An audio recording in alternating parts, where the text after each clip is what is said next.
오늘 우리에게 주시는 하나님의 말씀은 로마서 8장 9절에서 17절까지 봅니다. 로마서 8장 9절에서 17절.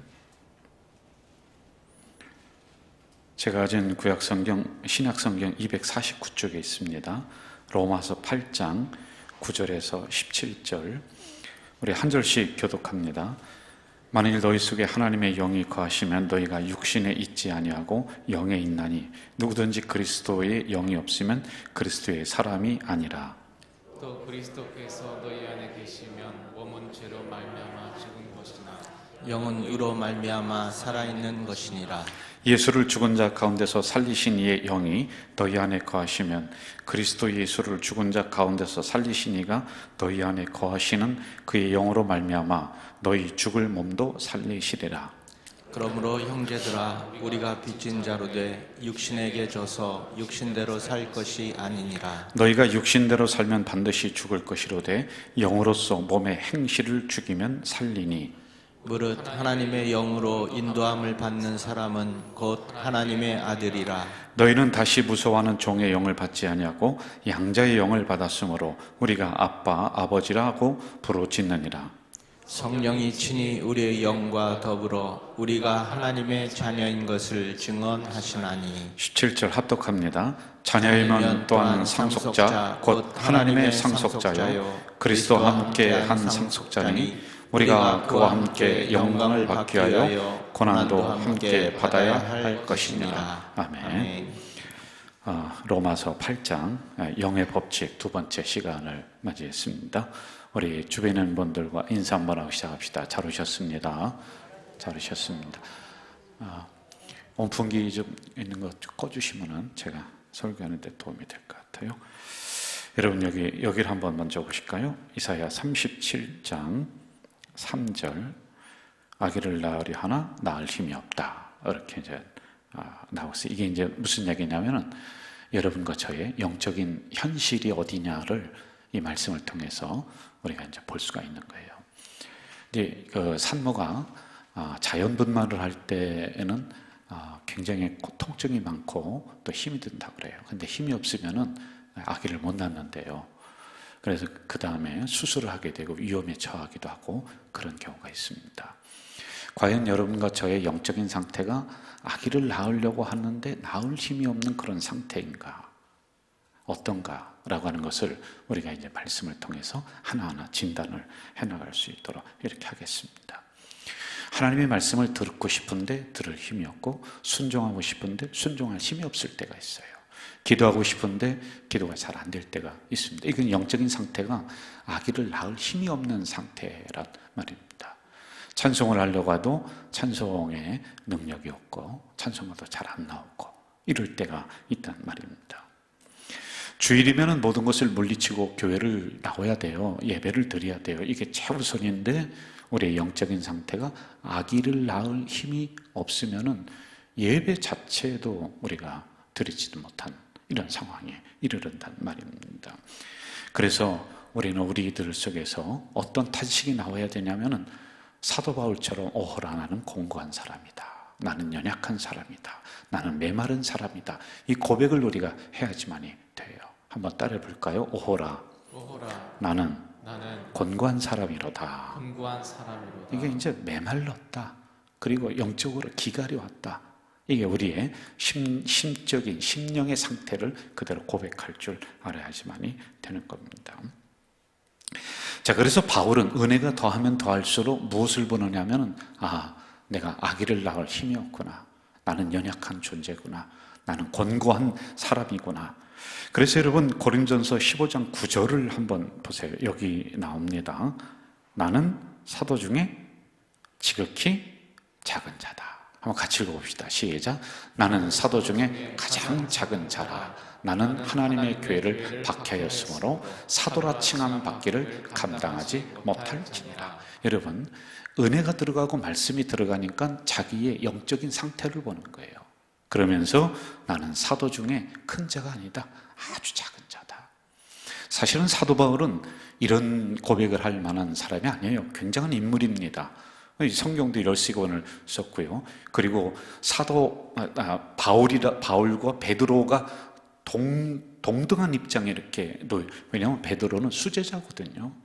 그런데 사도 바울도 거기에 뒤처지지 않는 인물인데도 불구하고 은혜가 들어오고 말씀이 들어오니까 자기의 영적인 심령의 상태를 파악을 하는 거예요. 기갈이 왔어요. 권고해요. 그래서 나는 대단한 사람이 아니다. 나는 지극히 작은 사도이다. 이 고백을 하는 것이죠. 자, 디모데전서 1장 15절 한번 좀 볼까요? 디모데전서 1장 15절 시작. 미쁘다 모든 사람이 받을 만한 이 말이요 그리스도 예수께서 죄인을 구원하시려고 세상에 임하셨다 하였도다. 죄인 중에 내가 누가 하는 얘기예요? 지금요. 바울이 하는 얘기란 말이에요. 은혜가 들어오고 말씀이 들어오니까 그전에는 여러분 몰라요. 그전에는 모릅니다. 그런데 하나님의 말씀이 내 안에 들어와서 나의 심령 상태를 비춰보니까 내가 골다공증에 걸렸어요. 지금이요. 나는 작은자입니다. 나는 죄인 중에 괴수다라고 하는 이 고백을 지금 하고 있습니다.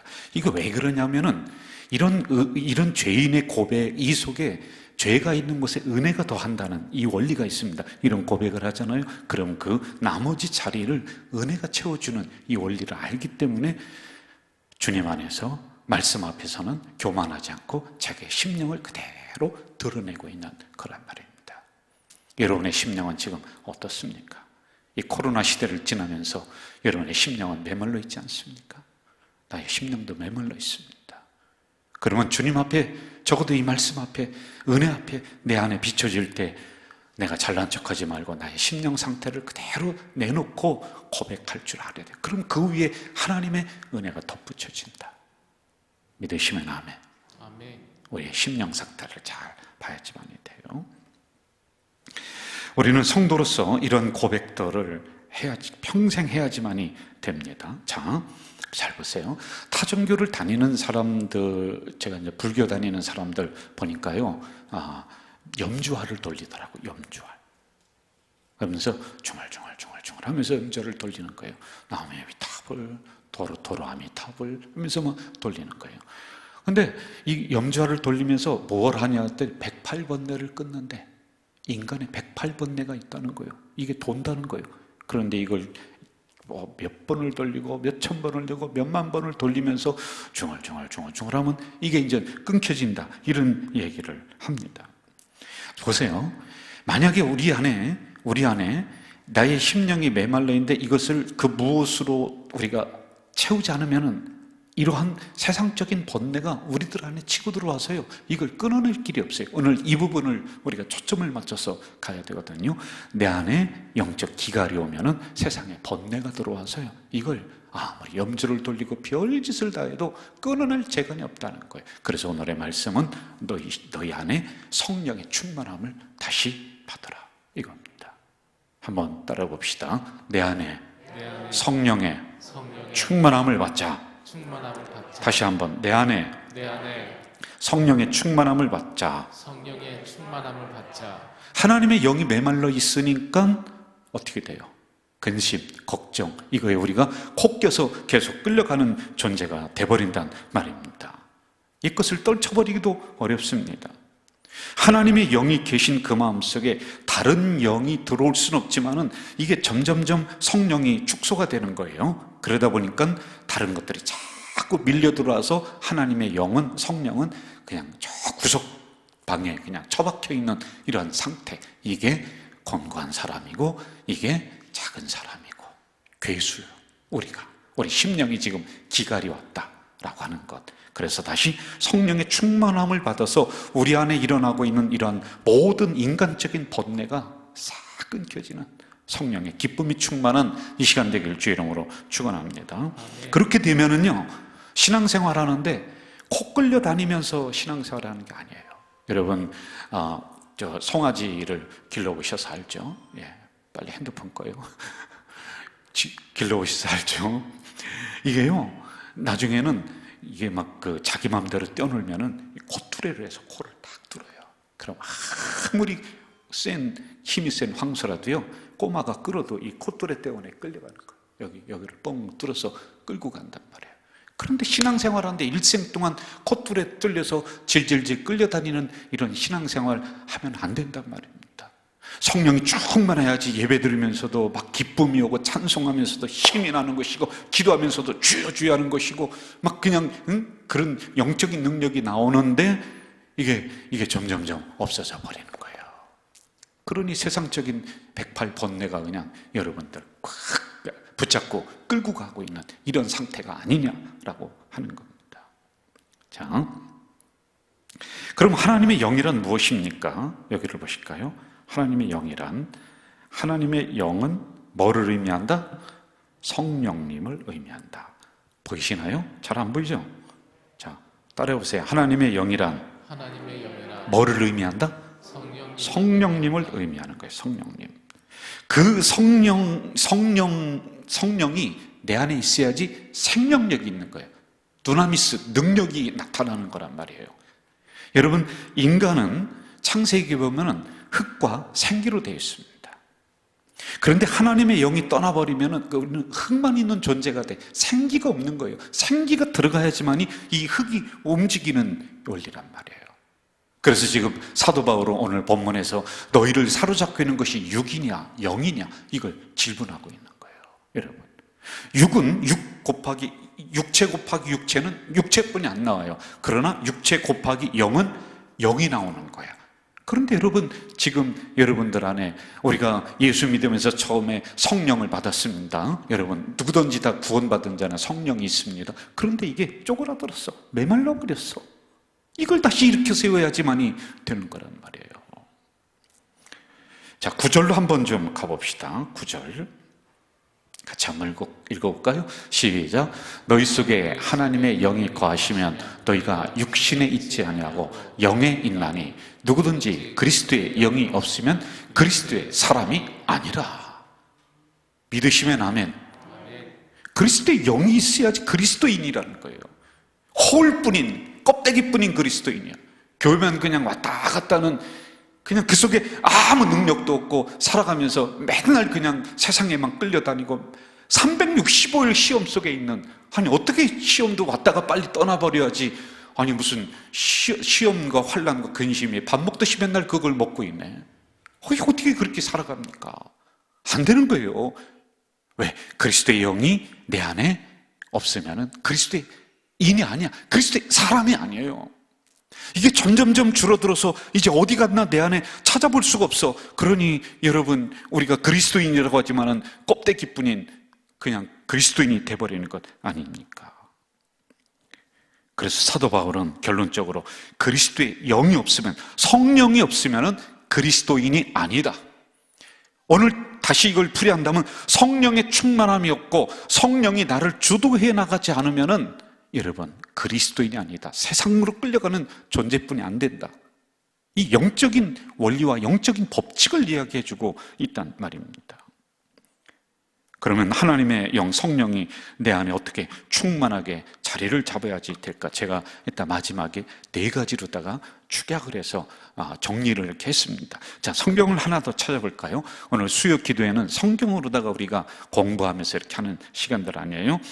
요한복음 7장 38절 좀 봅시다. 시작. 너를 믿는 자는 성경의 이름과 같이 그 배에서 뭐가? 생수의 강이 흘러나리라. 배, 우리의 배에서 생수의 강이 흘러난, 여러분 이것은 비유적인 거예요.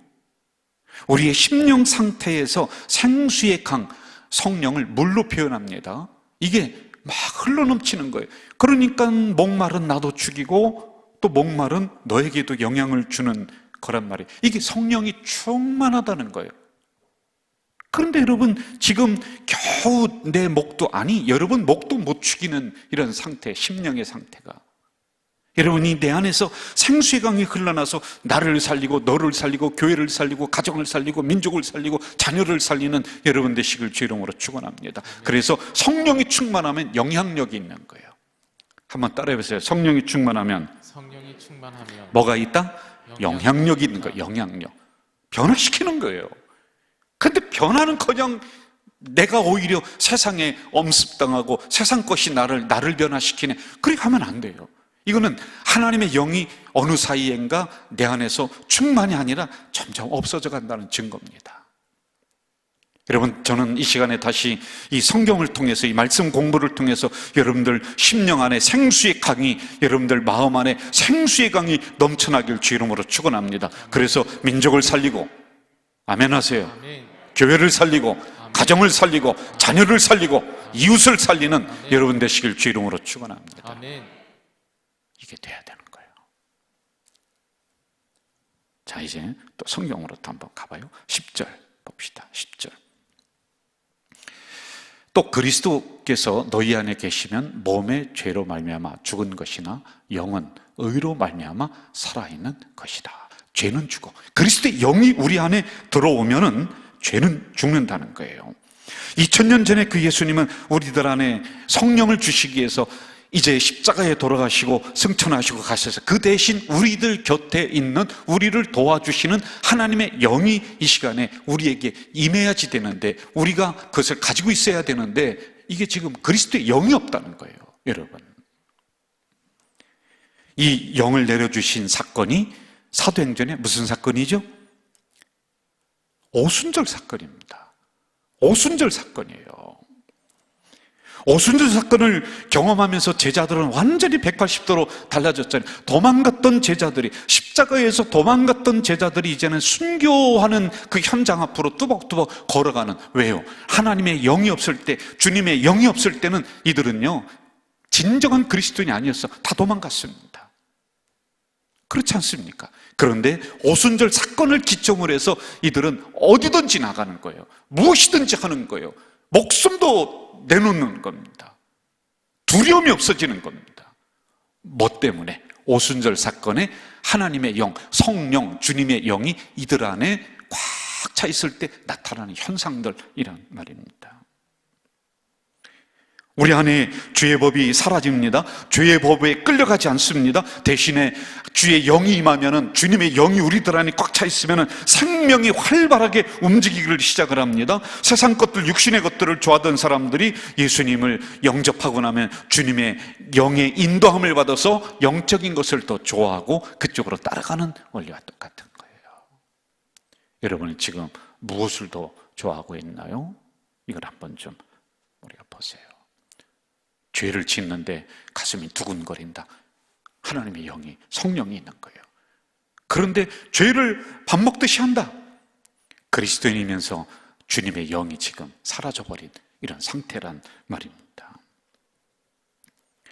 저는 세상 친구들 이번에도 연락이 오고 또 만나자 그러는데, 저도 솔직히 세상 친구들 보고 싶어요. 그런데요, 만나면은 나도 재미없고 걔들도 재미없어. 재미없대요. 옛날에 김명선 어디 갔느냐? 옛날에 김명선 막 살아있었거든요. 살아있네. 그런데 도대체 너랑 재미없었으니 만나기가 싫다는 거예요. 그런데 제가 성령, 주님의 영이 임하기 전에는 세상 친구들 리더하면서 데리고 다니면서 뭐 재미난 곳도 가고 막 그냥 그렇게 막 돌아다니며 놀고 막 그렇게 했습니다. 그런데요, 주님의 영이 딱 임하니까 이걸 기점으로 해서 싫어지는 거예요. 그게 좋아지지가 않아요. 나는 또 영적인 부분에 더 좋아지는 거예요. 막 평일에도 어느 그 목사님 딸 있는 사랑방에 모여서 막 테이프 듣고 조윤기 목사님 설교 듣고 밤새도록 서로 기도 제목 나누는데, 세상에 날이 꼴딱 새도 하나도 안 졸려요. 힘들지도 않아요. 처리한다. 옛날에는 여러분, 요즘에는 심야 기도했는데 1시간 반에도 막 힘들어서 여러분 뒤틀어요. 근데 옛날에 철야 기도는요, 8시에 모이면 그 다음날 새벽 4시까지 하는 거야. 해봤어요? 이용도 목사님 해봤어요? 저는 밥 먹듯이 했어요. 그런데도 힘이 안 들어요. 왜요? 주님의 영이 나를 끌고 가는 오순절의 사건이 저에게 있었기 때문에 그런 거예요. 여러분, 오순절의 사건은 전에도 얘기했지만 매듭과 같아요. 내 안에 하나님의 영, 성령이 계세요. 주님의 영이 계세요. 그러면은 내가 개인적인 오순절의 사건을 맞이해야 돼. 개인적인 오순절의 사건. 이 이 하나님의 영이 나를 전체를 주관할 수 있는 그 어느 날 밤이, 어느 날 기도회가, 어느 날 말씀 듣는 시간이 일어나야지만이 된다니까요. 그냥 밋밋하게 나가는 것이 아니라, 야 정말 주님이 살아계시는구나, 야 정말 십자가가 나에게 다가오는구나, 야 정말 하나님의 말씀이 능력이 있구나, 이게 나한테 팍 다가오는 오순절 사건이 개인적으로 일어나야 돼요. 저는 이 사건이 오늘 이 밤에 일어나길 주 이름으로 축원합니다. 이런 거예요. 그래서 죄로 인하여 죽은 것이나 영은 의를 인하여 산 것이다. 죄는 우리에게 죽이지만 영을 살리는 것이다 라고 하는 겁니다. 저는 이 밤에 오순절의 그런 매듭의 사건, 성령이 여러분을 주도하면서, 우리 교회를 주도하면서 여러분의 인생을 끌고 나가는 이러한 사건이 일어나길 주 이름으로 축원합니다. 이거는 자주자주 일어나야 돼요. 왜? 우리는 자주자주 넘어지니까 그래요. 한 번만 있으면 안 돼요. 어느 날 내가 또 기도하면서 성령의 충만함을 또 받고, 어느 날 세상 나가서 살다가 식어졌는데 또 교회에서 말씀 듣다가 성령의 충만함을 또 받고, 그러면서 자신 있게 나가는 우리 가족 공동체 되길 축원합니다. 아멘. 11절로 가봅시다. 11절 시작.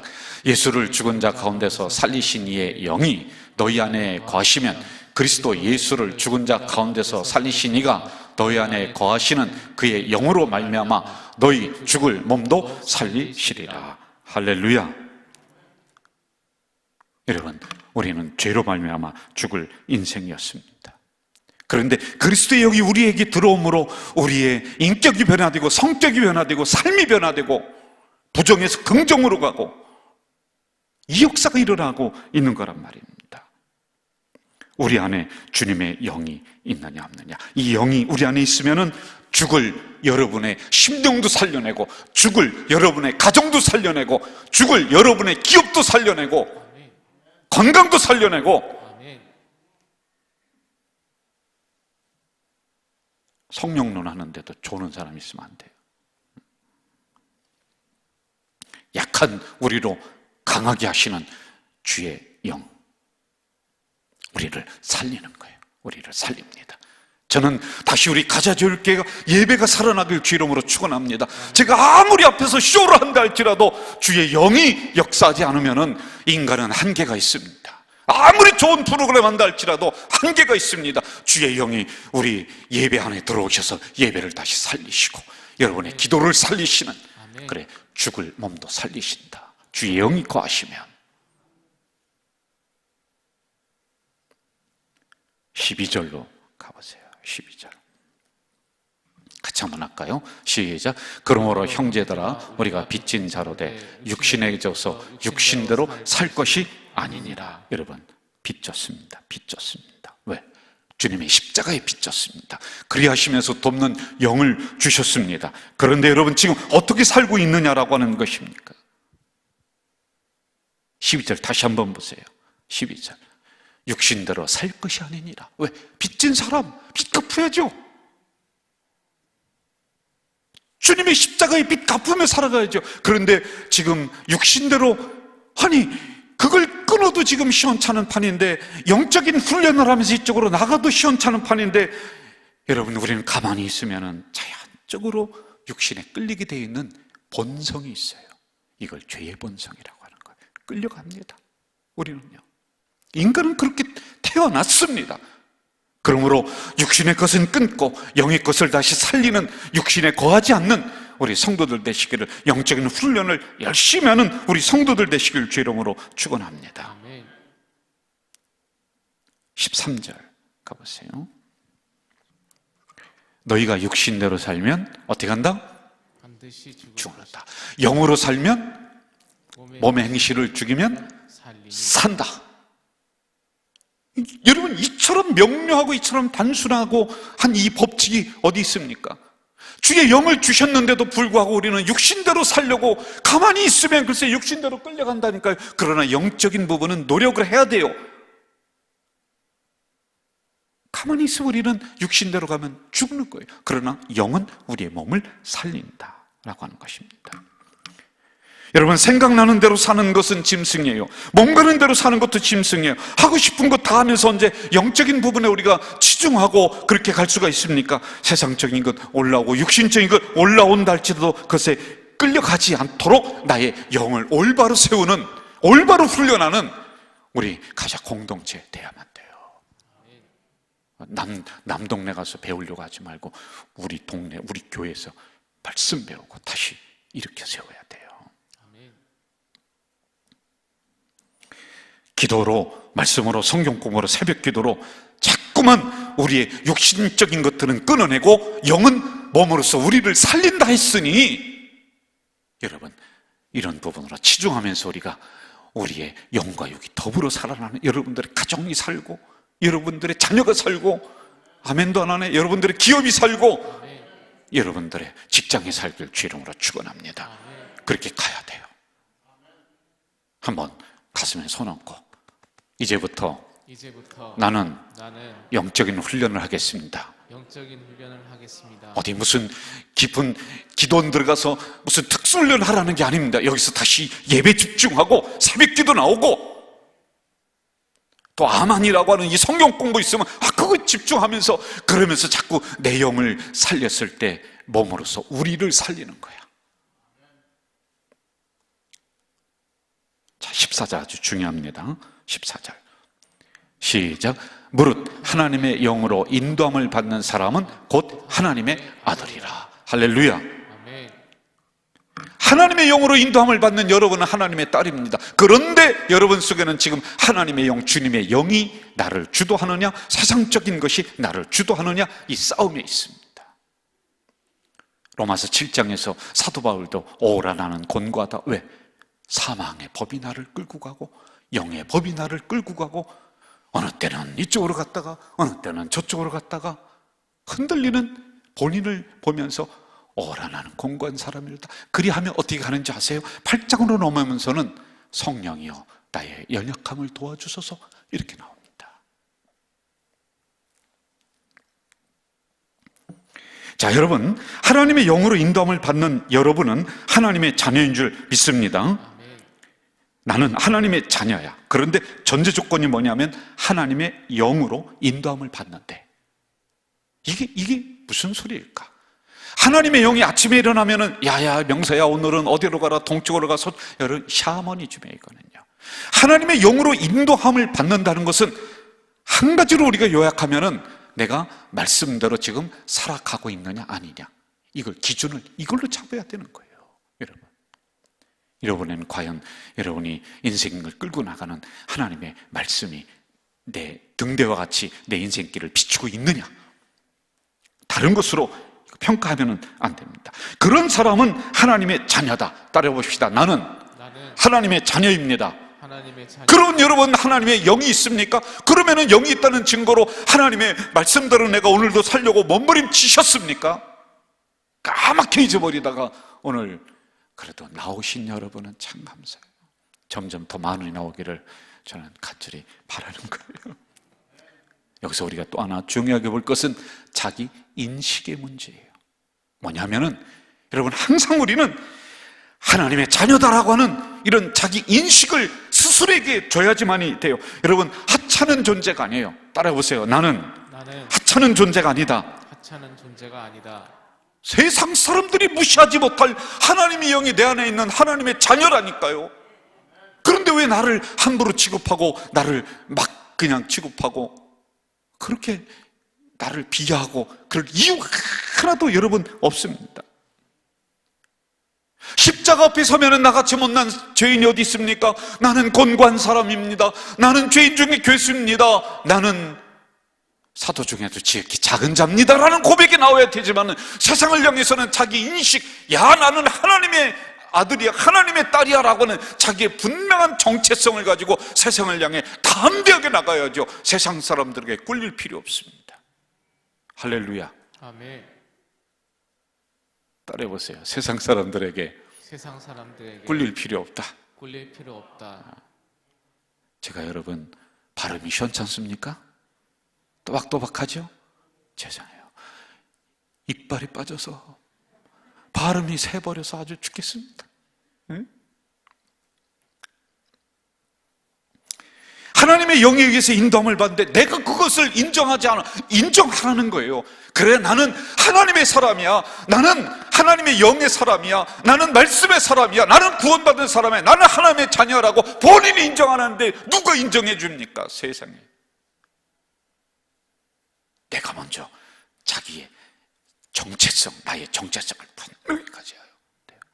한번 따라해보세요. 나는 하나님의 자녀입니다. 하나님의 자녀입니다. 하나님의 자녀인데요, 하나님의 영이 내 안에 있는데 뭐가 두렵습니까? 세상을 향해 탐대해 나가고, 좀 무슨 물질 때문에 비교하면서 그냥 주눅 들을 필요 뭐 있습니까? 아니에요. 우리가 주눅 들고 고개 숙이는 것은 십자가 밑에서 말씀 아래서. 왜? 나는 죄인이야. 그러나 세상을 향해서는요, 자기의 정체성을 분명히 하면서 나를 무시하지 못해. 어디서 세상에 있는 악한 것들이 이 하나님의 자녀인 하나님의 영이 충만했는데 나를 함부로 대합니까? 나를 함부로 대하지 않는데 본인이 그렇게 한단 말이에요. 아유, 나는 별 볼 일 없는 존재. 그럼 진짜 별 볼 일 없던 존재가 돼요. 예? 여러분, 그러지 마세요. 자기 인식을 끌어올리는 거예요. 끌어올리는 거예요. 나는 하나님의 영에서 인도함을 받는 사람이다라고 하는 이러한 자기의 정체성을 막 끌어올리시기를 주의 이름으로 부탁합니다. 아멘. 이렇게 해야 돼요, 여러분들. 자, 그러면서 이제 15절로 넘어가요. 여러분, 하나님의 자녀. 그런데 어떻게 자녀가 됐느냐라고 하는 것을 15절에서 이야기를 해주고 있죠. 15절 같이 읽어볼까요? 시작. 너희는 다시 무수하는 종의 영을 받지 아니하고 양자의 영을 받았으므로 우리가 아빠, 아버지라 부르짖느니라. 아멘. 죄의 영을 받은 죄의 자녀였습니다. 그런데 여기에서 사도 바울이 가져오는 것은 양자의 영이라고 하는 이 논리를 가져옵니다. 여러분, 양자의 영은 제가 몇 번을 얘기했습니다.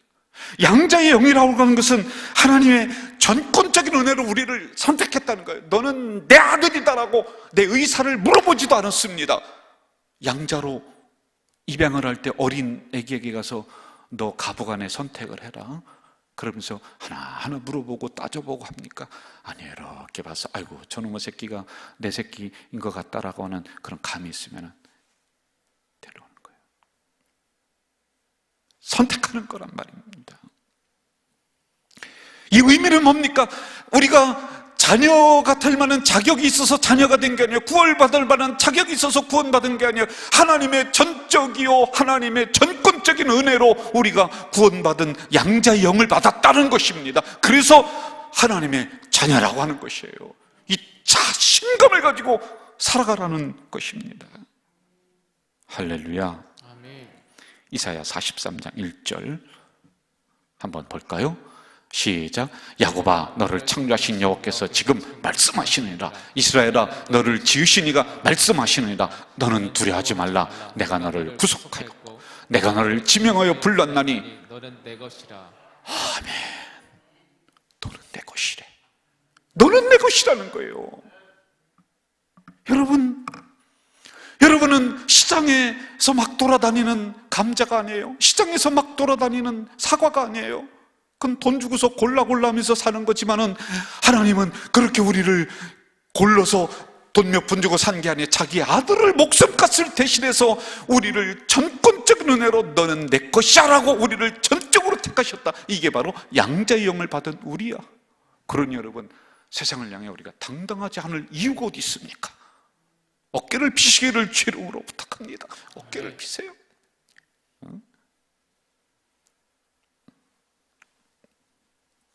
여기를 보세요. 한번 여기를 보실까요?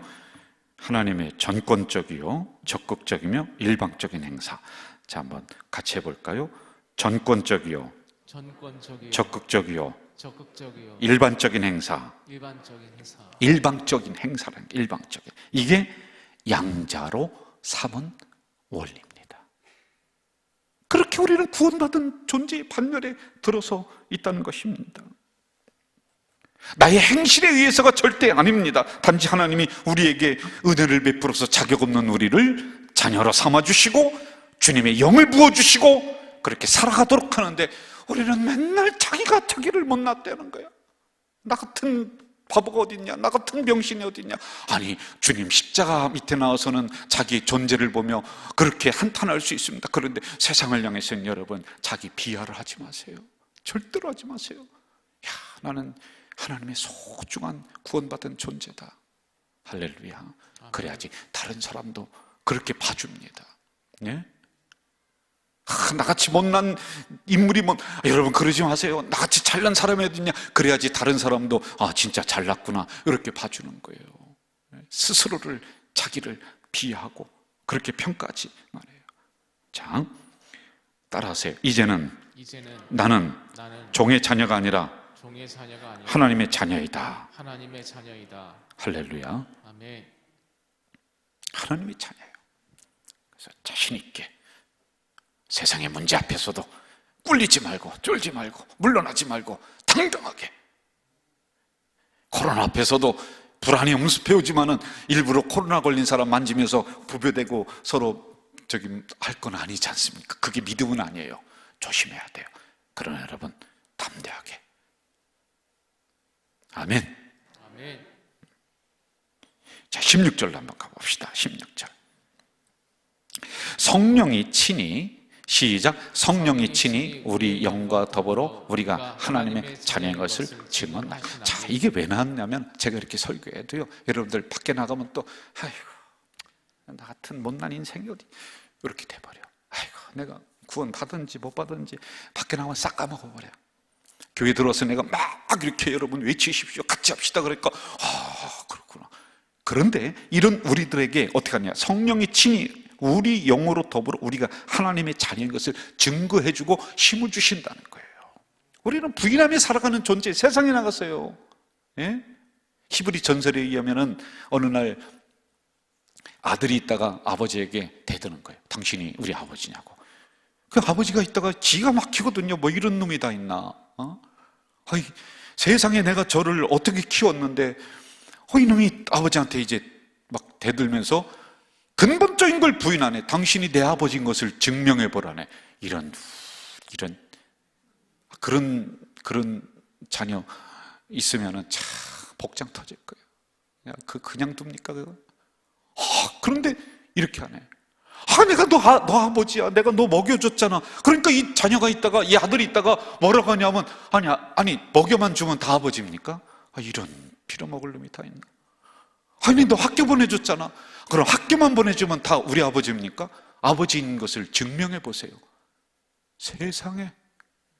아니 내가 너 어려울 때마다 이렇게 끌어안고 여기까지 길러와줬는데 너 도대체 이게 할 소리냐?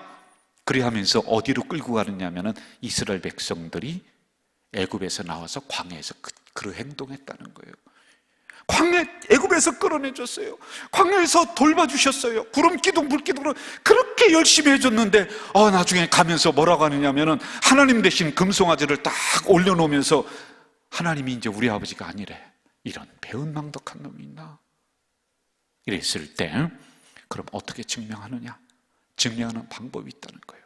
뭐냐? 옆에 있는 엄마가 있다가 등짝을 후려세리면서 이놈의 자식아 무슨 그런 그따위 말하고 있느냐? 너는 내 뱃속에서 났어. 내 씨는 여기 있어. 내가 그 씨를 받아서 내가 너를 내 배를 가르면서 낳는데 그럼 네가 인마 내 새끼가 아니고 아버지 새끼가 아니면 누구 새끼냐? 엄마가 증명해 준다는 거예요. 엄마가.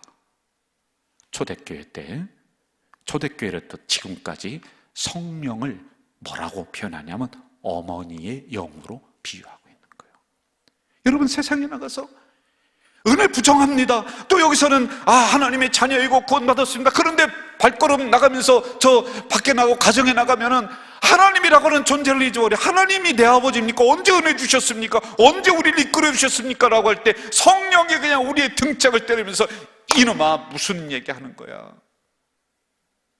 저분이 네 아버지야. 네가 부정해도 저분은 네 아버지야. 저분은 너를 구원해 주신 네 아버지야 라고 성령이 우리를 깨우쳐 주신다는 거예요. 이게 바로 16절에 있는 말씀이란 거예요. 믿으시면 아멘. 아멘. 그래도 여러분 주님의 영 성령께서 내 안에 거하지 않아야 될 이유가 있다는 겁니까? 아니에요. 나를 주도해 나가야 돼요. 안 그러면 우리는 아버지도 부정하는 존재로 살아갈 수밖에 없어요.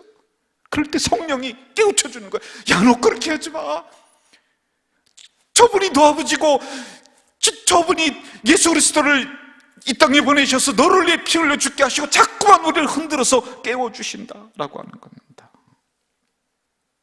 이렇게 해서 우리는 어떻게 됐어요? 양자의 영을 받았어요.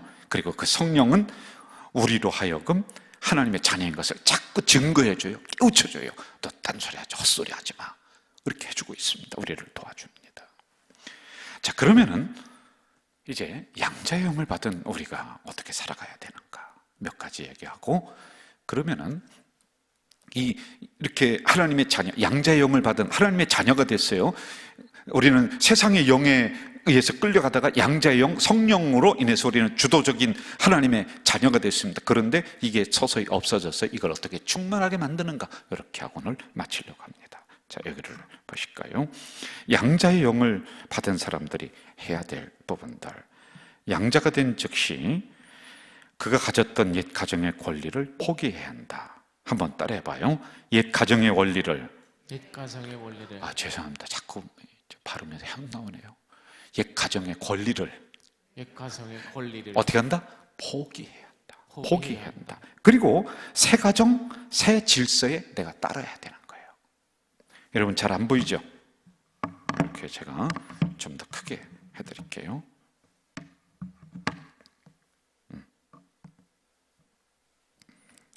보이죠? 옛 가정의 권리를 어떻게 해야 돼요? 포기해야 한다. 포기해야 돼요. 그리고 새 가정, 새 질서에 들어와야 돼요. 이게 우리가 해야 될 거예요. 우리가 세상의 법에 의해서 살아가던, 그래서 세상 질서에 따라가던 우리들이었습니다. 그러나 어느 순간 하나님의 전권적이요 일방적인 은혜로 우리는 양자의 영을 받고 구원받은 반열에 섰으면은 옛 가정의 질서는 버려야 돼요. 새 가정, 새 질서를 따라가야지만이 된다. 왜 그런지 아세요? 아버지가 바뀌었어요. 따라합시다. 나는 아버지가 바뀌었다. 아버지가 바뀌었다. 아버지가 바뀌었어요. 전에 가정에 있어서는 내가 막내였습니다. 그런데 나를 양자로 삼는 그분이 나를 데려가서 아들로 딱 삼아놨어요. 거기서는 내가 장남이 돼버리네.